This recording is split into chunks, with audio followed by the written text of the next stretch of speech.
Frankly, I had thought that at the time Roe was decided, there was concern about population growth, and particularly growth in populations that we don't want to have too many of.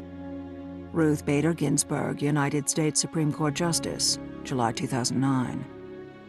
When it comes to exposing eugenics in modern America, that quote by Ruth Bader Ginsburg is the smoking gun. I mean, here is the most radical advocate of legalized abortion that's ever been on the Supreme Court, openly admitting in the New York Times that the real issue was never women's rights or privacy or reproductive freedom or being pro-choice. No, what she is saying is that the driving force behind making abortion legal was to exterminate certain groups of people. In other words, it was the Supreme Court's way of legitimizing a philosophy that's been pushed for the last 150 years by these ultra-wealthy elitists who believe they have the right to eliminate anyone that they have decided is inferior. And Planned Parenthood became the golden child of these people because they're the ones who figured out how to put this philosophy into practice. It was Planned Parenthood who figured out that the way to make eugenics work is not to kill people, but to convince the targeted group to commit cultural suicide. And the way you do that is with birth control and abortion. And Planned Parenthood has been successful at this because, unlike other eugenics organizations, they have always been able to keep their agenda hidden, not only from the public, but often from their own people. I mean, there are Planned Parenthood employees and volunteers all over this country who I'm convinced have no idea what they're actually mixed up in. But when Ruth Bader Ginsburg said what she said in July of 2009, she let the cat out of the bag. She made it clear that abortion was legalized in order to eliminate people that she and other elitists just like her don't want there to be too many of. And I think we all know who they're talking about. The fact is, when you actually sit down and research this issue, what you come to see is that if blacks had never been stolen out of Africa and brought here in chains, there would never have been a eugenics movement in the first place. There would never have been government sterilization boards. No one would have ever suggested putting birth control chemicals in the water supply. No one would have ever called for the legalization of abortion. And you would have never heard the terms population control and family planning. I mean, any way you cut it, if slavery had never existed, Planned Parenthood would not exist today. In January of 2010, the state of Pennsylvania issued a report showing that even though less than 11% of its female population is black, they account for over 40% of the abortions performed in the state. Then, on February 14, 2010, Planned Parenthood opened a new abortion clinic in a section of Portland, Oregon that has a white population of under 2%. That facility is located on Martin Luther King Boulevard. Meanwhile, in Houston, Texas, Planned Parenthood has built the largest freestanding abortion clinic in the United States.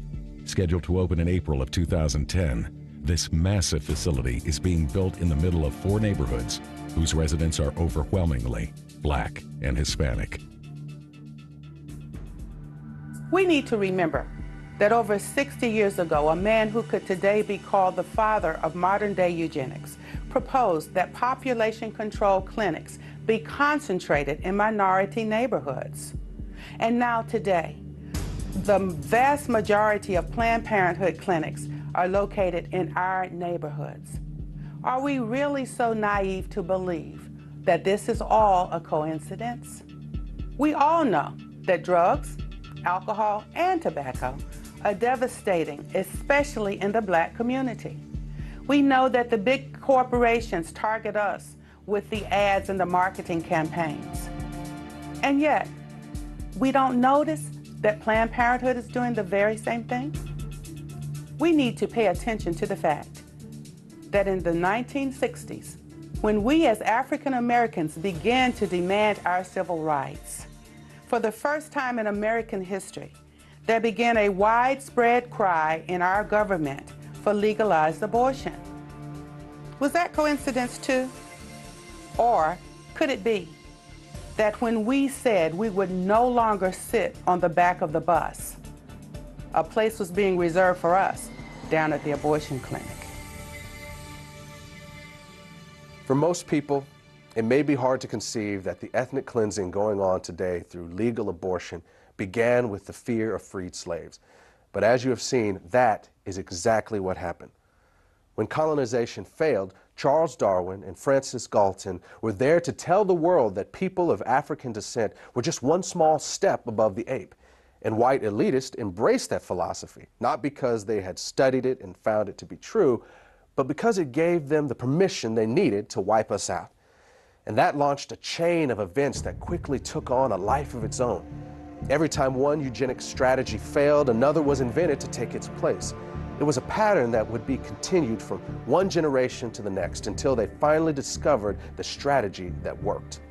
You know, when you study the Nazi Holocaust, you can see these films of Jews running into ditches to be shot in the head.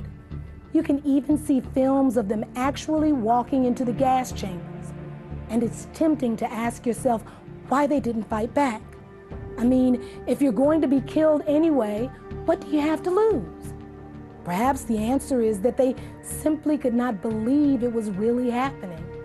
Maybe the normal human mind is just not wired to accept that your fellow man is capable of such senseless brutality on such a scale, even when you see it happening with your own eyes.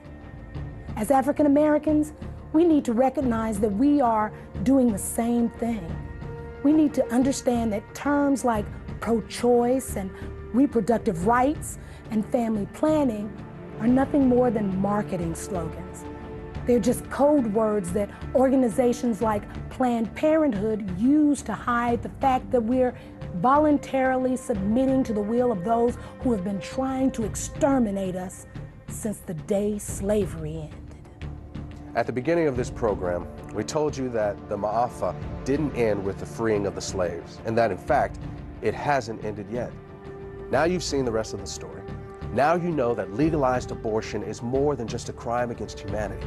It is also the continuation of a 150-year-old racial agenda that was founded in Black genocide. And I hope that you have also come to see that as long as abortion remains legal, the Ma'afa cannot end. Thanks for watching.